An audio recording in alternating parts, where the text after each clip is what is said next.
नाज़रीन आदाब, मैं हूं सना वारिस। आप देख रहे हैं कर्नाटक महाराष्ट्र न्यूज। सबसे पहले रुख करेंगे महाराष्ट्र की सुर्खियों का। महाराष्ट्र एमएलसी के लिए 10 उम्मीदवारों का बिला मुकाबला इंतखाब। बीजेपी के 2 उम्मीदवारों की नामजदगी वापस लेने के बाद राह हमवार।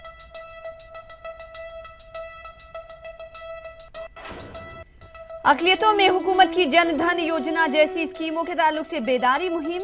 ऑल इंडिया मिल्ली काउंसिल ने दिगर समाजी तंजीमों के साथ मिलकर मुनक्किद किया कैंप।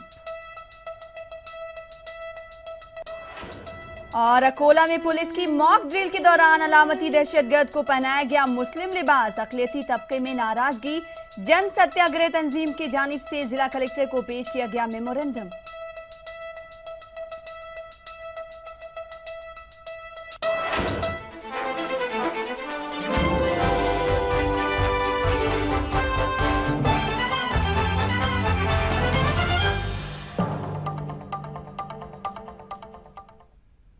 महाराष्ट्र विधान परिषद के लिए 10 उम्मीदवारों का बिला मुकाबला इंतखाब हुआ। दरअसल महाराष्ट्र एमएलसी के लिए 10 सीटों पर इंतखाबात हुए थे, लेकिन बीजेपी उम्मीदवार प्रसाद लाड और मनोज कोटक ने अपनी नामजदगी वापस ले ली, जिसकी वजह से कांग्रेस के नारायण राणे, एनसीपी के रामराजे नायक, नंबालकर, धनंजय मुंडे और शिवसेना दिवाकर रावते और सुभाष देसाई बिला मुकाबला इंतखाबात जीत गए हैं। वहीं बीजेपी की बात करेंगे तो बीजेपी की जानिब से सुजीत सिंह ठाकुर, विनायक मीटे, सदाभाव खोते, प्रवीण देवाकर और आरएन सिंह ने भी जीत दर्ज की है।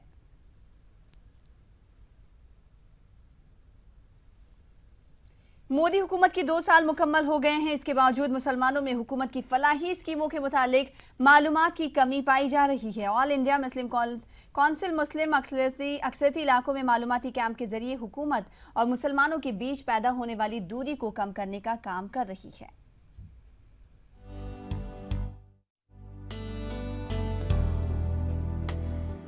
मरकजी और रियासती हुकूमत की स्कीमों के मुतालिक मुस्लिम समाज में अदम बेदारी की वजह से मुसलमान उसका फायदा नहीं उठा पा रहे हैं। जन धन योजना कारोबार के लिए मुद्रा लोन जैसी स्कीम को मुसलमानों तक पहुंचाने के लिए मिल्ली काउंसिल हुकूमत के अफसरान के हमराह मुंबई में जगह जगह बेदारी प्रोग्राम कर रही है। साथ ही अक़लियतों से मुतालिक तालीमी और फलाही स्कीमों के मुतालिक भी मालूमात फराहम की जा रही है। मेन मकसद ये कि गरीबों तक जो गवर्नमेंट के स्कीम में पहुंच जाए। ज़िंदगी के सबसे निचली सतह पर जो लोग हैं उन तक हमारी गवर्नमेंट के स्कीम पहुंच जाए। में आईटीआई है, एलिफेंट स्टोन में आईटीआई है, महानगर पालिका, उसमें बहुत सारी सीट्स हैं। अभी हम डोगरी में बनाने जा रहे हैं नया आईटीआई, अगले साल से वो खुल जाएगा। तो आप लोग बच्चों को उसमें बोलिए कि पर्चा भरे, ऑनलाइन पर्चा भरे। अभी पर्चा खुल जाएगा एक महीना के बाद। तो ये बहुत ज़रूरी है कि मुसलमान लोग पढ़ें और उसके साथ हुनर भी उनका हो। जनधन और मालियाती स्कीमों के मुतालिक मालूमात फराहम करने के लिए बैंक अफसरान ने लोगों की दुश्वारियों को हल करने का यकीन दिलाया। दूसरी जानिब मुस्लिम लीग ने मुंबई और महाराष्ट्र के दीगर इलाकों में भी स्कीमों की मालूमात के लिए कैंप लगाने का ऐलान किया। जैसा लास्ट टाइम जो है 500 करोड़ रुपए का हुआ था, लेकिन उसके अंदर से 20% ही जो था ना वही फंड यूज़ हुआ है। बाकी पहले का जो लास्ट टाइम का बजट का पैसा भी वैसा के वैसा ही रखा हुआ है, वैसे के वैसा ही पड़ा हुआ है। क्यों? बिकॉज के ये जो है लैक ऑफ अवेयरनेस। हुकूमत की स्कीमों से कम फायदा होने का हमेशा रोना रोया जाता है, लेकिन देखा गया है कि इन स्कीमों से फायदा उठाने की कम कोशिशें की जाती हैं। नतीजे में अक़लियती तबके के लिए मुख्तस फंड इस्तेमाल न होने की वजह से वापस चला जाता है। Mohiuddin, ETV news, Mumbai.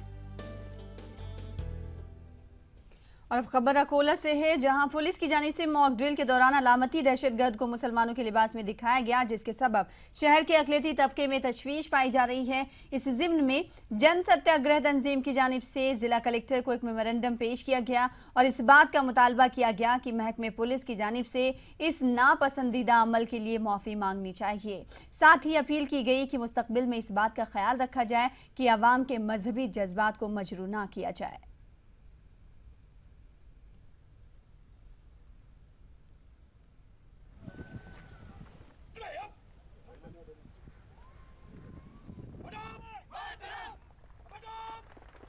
इसके अंदर आतंकवादियों का जो लिबास था वो मुस्लिम लिबास था, जिससे मुसलमानों को ठेस पहुंची। और आतंकवाद का कोई मज़हब से कोई ताल्लुक़ नहीं होता है। जिस तरह से उन्होंने मुस्लिम समाज को एक बदनाम करने की साजिश रची है कि इस तरह से ये काम नहीं होना चाहिए था। और हमने कलेक्टर साहब को जनसत्याग्रह संगठन के माध्यम से निवेदन दिया है और शिकायत दर्ज की है कि एसपी साहब ने जो गलती की है उस गलती की वो माफ़ी मांगे मुस्लिम समाज से, और दोबारा इस तरह से किसी भी मुसलमान को बदनाम करने की। आगे बढ़ेंगे। महाराष्ट्र के औरंगाबाद में वक्फ की जायदाद पर पहला शादी खाना तामीर किए जाने की राह हमवार हो गई है। 1.5 एकड़ जमीन के रकबे पर यह आलीशान शादी खाना तामीर किया जाएगा। इसके लिए फंड भी मुख्तस कर दिया गया है और आइंदा साल तक मुजव्वजा शादी खाना तामीर हो जाएगा। महाराष्ट्र में तकरीबन 95,000 एकड़ वक्फ अराजी है, लेकिन ये पहला मौका है जब वक्फ अराजी पर मुस्लिम कम्युनिटी के लिए एक आलीशान शादी खाना के क़याम की राह हमवार हुई है। MIM की कोशिशों पर हिमायत बाग इलाके के रोजा बाग में तकरीबन 1 एकड़ जमीन पर यह शादी खाना तामीर किया जाएगा। हुकूमत ने शादी खाना की तामीर के लिए जमीन देने के साथ 1 करोड़ रुपए फंड मुहैया करने का ऐलान भी किया है। करीब 2 एकड़ के ऊपर ये बनाया जाएगा। इसके लिए फंडिंग ऑलरेडी माइनॉरिटी डिपार्टमेंट की तरफ से आ चुका है। बहुत जल्द इसका काम शुरू होने वाला है और मकसद यही रहेगा कि भव्य और आलीशान होने के बावजूद ये सबसे सस्ता रहेगा ताकि गरीब लोगों को इसका ज़्यादा से ज़्यादा फ़ायदा पहुंच सके। इसके अलावा औकाफ की दीगर जमीन के बारे में भी कोशिश की जा रही है। इम्तियाज जलील के मुताबिक क्रांति चौक की वक्फ राजी का भी फैसला हो चुका है। अदालत ने न सिर्फ होटल अमरप्रीत के मालिक हरप्रीत सिंह नैयर को बेदखल किया है, बल्कि पड़ोस में वाक़े मोथा की बिल्डिंग को भी वक्फ की तहवील में लेने का हुक्म दिया है। क्रांति चौक की जो ज़मीन है वो क्रांति चौक की ज़मीन का फैसला आ चुका है। अब हमने वक्फ बोर्ड को ये अनुरोध किया है कि वो फ़ौरन अपने पोजीशन में ले ताकि वहाँ पर एक अच्छा मार्केट डेवलप हो सके और वहाँ पर अगर एक छोटी छोटी दुकानें अगर लगाई जा सके तो करीब 150, 200, 300 बच्चों को वहाँ पर रोज़गार मिल सकता है। मुस्लिम महाराष्ट्र में वक्फी जमीन पर कायम होने वाला ये रियासत का अव्वलीन शादी खाना होगा जो आलिशान और गरीब और मुस्तहिक लोगों के लिए किफ़ायती फीस पर दिया जाएगा। शादी खाने की तामीर की जिम्मेदारी म्यूनिसिपल कॉरपोरेशन को दी गई है, जबकि शादी खाना वक्फ हुक्काम की तहवील में रहेगा। ETV न्यूज़ के लिए औरंगाबाद से अजहरुद्दीन की रिपोर्ट। IPL की तर्ज पर पुणे में राजस्थान बिरादरी की जानिब से CGPL टूर्नामेंट मुनक्किद किया गया। इस टूर्नामेंट में गुजरात की टीम ने फाइनल अपने नाम किया। 4 भुजा घंची प्रीमियर लीग में मुल्क भर से कुल 21 टीमों ने हिस्सा लिया था। गुज़िश्ता 24 दिनों से चल रहे इस टूर्नामेंट का मकसद मुल्क भर के राजस्थानी बिरादरी को इकट्ठा करना था। इस बार टूर्नामेंट का कामयाब होने पर आइंदा साल भी इस तरह का टूर्नामेंट मुनक्किद करने का फैसला लिया गया है। CGPL का आयोजन सभी युवाओं ने मिलकर के बहुत ही अच्छा आयोजन किया। एक समाज को एकजुट होने के लिए, एक युवाओं को एक जोश के साथ में एकजुट हुए हैं और एकजुट से ये समाज का और युवाओं में एक जोश पैदा हुआ है और समाज को अच्छी एक एकत्रित आने के लिए उन्होंने नई दिशा दी है। इसी के साथ रुकेंगे छोटे से ब्रेक के लिए। ब्रेक के बाद रुख करेंगे कर्नाटक की खबरों का।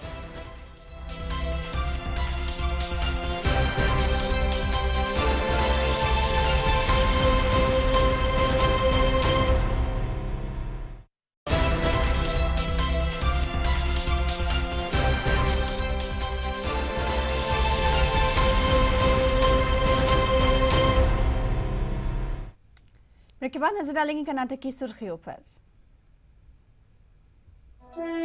राज्यसभा इंतखाबात के लिए MLAs की डील में कांग्रेस पार्टी का नहीं कोई किरदार। सिद्धारमैया का बयान पुलिस एहलकारों की हड़ताल को भी करार दिया गलत।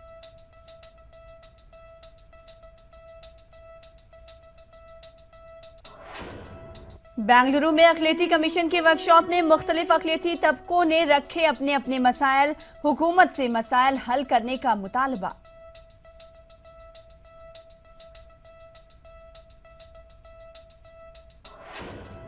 कर्नाटक में 4 जून से सूफी तहरीक का होगा आगाज। तरक्की पसंद अदीब व सहाफ़ी अग्नि श्रीधर की रहनुमाई में मुख्तलिफ मज़ाहिब के सूफी संत करेंगे शिरकत।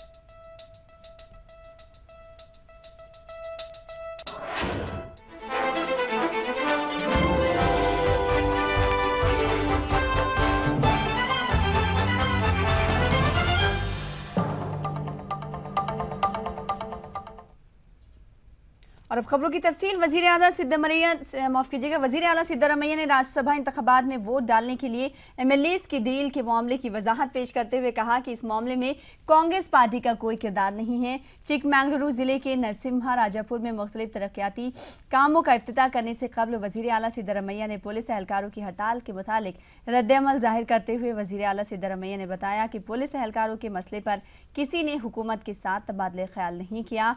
तबादले ख्याल किए बगैर हड़ताल करना सरासर गलत है।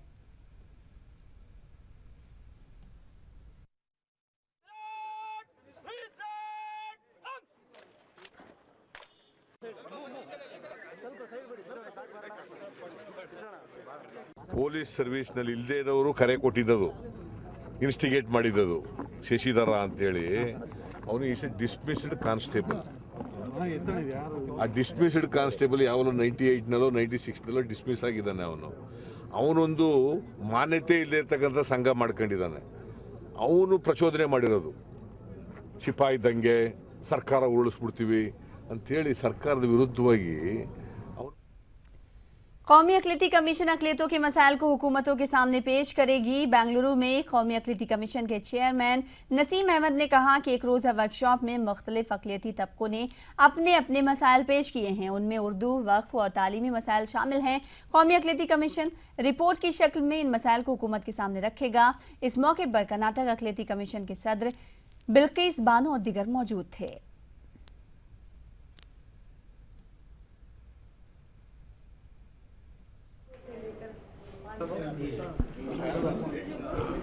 जन्मदिन बहुत सारे इश्यूज आए हैं, बहुत सारे इश्यूज जो एजुकेशन रिलेटेड बहुत ही अहम इश्यूज आए हैं कि जो उर्दू टीचर्स की तकर्री के बारे में जो लोगों के जहनों में ये बात है कि स्टेट गवर्नमेंट्स ने जो भी अब तक मदाखलतें की हैं वो तसल्ली बख्श और इत्मीनान बख्श नहीं है, और उस सिलसिले में हमने नोट्स लिए, हम इसको देखेंगे। इसके अलावा वक्फ के मैटर्स के भी आए हैं, बहुत सारे वक्फ की जायदादों पर नाजायज़ कब्ज़ों के बारे में भी लोगों ने इश्यूज़ रेज़ किए। ख़वातीन को माशी एतबार से मुस्तहकम करने और उनको खुद मुख्तार बनाने के मकसद से भटकल रोटरी क्लब छुट्टियों के दौरान मुख्तलिफ प्रोजेक्ट्स पर काम कर रहा है, जिसमें लड़कियों को कंप्यूटर की तालीम और फैशन डिज़ाइन का हुनर और कपड़े सिलाई की तरबियत दी जा रही। जिम्मेदारान के मुताबिक कैलिफोर्निया के रोटरी ग्लोबल ग्रांट्स प्रोजेक्ट ने 27 लाख रुपयों का ये प्रोजेक्ट भटकल को दिया है, जिस पर अगले 2-3 माह में काम शुरू किया जाएगा। है जो यहाँ के रूरल औरतों को और लड़कियों को कंप्यूटर ट्रेनिंग, फिर घर में बैठे जो खाने की वस्तु है वो तैयार करने का ट्रेनिंग, कपड़े सिलाने का और फैशन डिज़ाइन का ट्रेनिंग, और लास्ट एक्सपोर्ट क्वालिटी वैक्स मोमबत्ती बनाने का ट्रेनिंग, ये वोकेशनल ट्रेनिंग सेंटर में हम लोग प्रोवाइड करने वाले हैं। और इसके लिए हम लोगों को कर्नाटक स्टेट वक्फ बोर्ड के स्पेशल ऑफिसर और साबिक CEO मुजीबुल्लाह जफ़ारी ने कहा कि वक्फ इमला गरीबों, यतीमों और बेसहारा लोगों की मिल्कियत है। मुजीबुल्लाह ने कीमती औकाफी जायदादों के तहफ़्फ़ुज़ के लिए ओहदे की तमन्ना किए बगैर आगे आने की नौजवानों से अपील की। उन्होंने मज़ीद बताया कि वक्फ जायदादों का ठीक तरह से इस्तेमाल किया जाए तो रियासत के मुसलमानों में गुर्बत ख़त्म हो जाएगी। का सही तरीके से इस्तेमाल करके इसका फ़ायदा उन गरीबों को दिया जाए जिसके मुस्तहिक़ हैं। यह मेरा पैगाम है। इसमें तो बिलखुसूस मैं इस ज़िले के नौजवानों से इस्तदा करता हूँ कि इस काम में किसी ओहदे की नज़र से देखे बग़ैर एक आम मुस्लिम समझकर इसमें तरक्की पसंद अदीब और सहाफ़ी अग्नि श्रीधर कर्नाटक भर में सूफी तहरीक का आगाज कर रहे हैं। बेंगलुरु में मीडिया से खिताब करते हुए अग्नि श्रीधर ने कहा कि मौजूदा दौर में तमाम मज़ाहिब ज़ातों में बाहमी इत्तेहाद कायम करने की ज़रूरत है। सूफी और संतों की तालीमात के ज़रिए ही समाज में फ़िरक़ा परस्ती को ख़त्म किया जा सकता है। उन्होंने कहा कि मुख्तलिफ मज़ाहिब के रहनुमाओं के रूहानी इनकलाब से दुनिया में अमन व अमान कायम हुआ है। 4 जून से शुरू हो रही सूफी तहरीक के तहत रियासत के मुख्तलिफ शहरों में इजलास और सकाफती प्रोग्राम मुनक्किद किए जाएंगे। स्पिरिचुअल इनकलाब, पैगंबर क्या किया वो बड़ा इनकलाब था। जीसस क्या किया, मोसेस क्या किया, बुद्धा क्या किया, गुरु नानक क्या किया, हम शरण लोग क्या करता है, ये बड़ा इनकलाब है। तो ये message people have not understood it. Youngsters को पहुंचाना। Yes, political revolution is a part of it. Political revolution is a part of that internal revolution. उधर बेंगलुरु में कांग्रेस के अकलियती शोबे ने हुकूमत की तिब्बी स्कीम को आवाम तक पहुंचाने का फैसला किया है। बेंगलुरु जोन के अकलियती शोबे के सदर मुदब्बिर अहमद खान ने कहा कि रियासती हुकूमत की हेल्थ स्कीम सिर्फ गरीबों के लिए नहीं बल्कि मुतवस्सित घरानों के लिए भी है। यशस्विनी हेल्थ स्कीम के तहत हुकूमत ने कर्नाटक के तमाम बड़े अस्पतालों को जोड़ा है और यहां 2.5 लाख रुपए तक का ऑपरेशन मुफ्त होता है। इस स्कीम में इंदिराज के लिए शिवाजी नगर में वाक़ई इंदिरा भवन में कल एक रोज़ा कैंप मुनक्किद किया जाएगा। तो 23 सर्जिकल ऑपरेशंस कर सकते हैं और 643 हॉस्पिटल इसमें जुड़े हुए हैं। हॉस्पिटल जैसे रामैया हॉस्पिटल, नारायण हृदयालय, जयदेव, मल्लिया हॉस्पिटल, ऐसे सब हॉस्पिटल ऐसे जुड़ी हुई हैं और इसमें सिर्फ एक ही इसका जो रजिस्ट्रेशन का प्रोसेस है, इसमें 300 रुपये कोई भी, अब हमारी एक फैमिली में 300 रुपये एक फैमिली का मेंबर देके सोसाइटी से रजिस्ट्रेशन कर लेगा। मुझे दें इजाज़त, आदाब।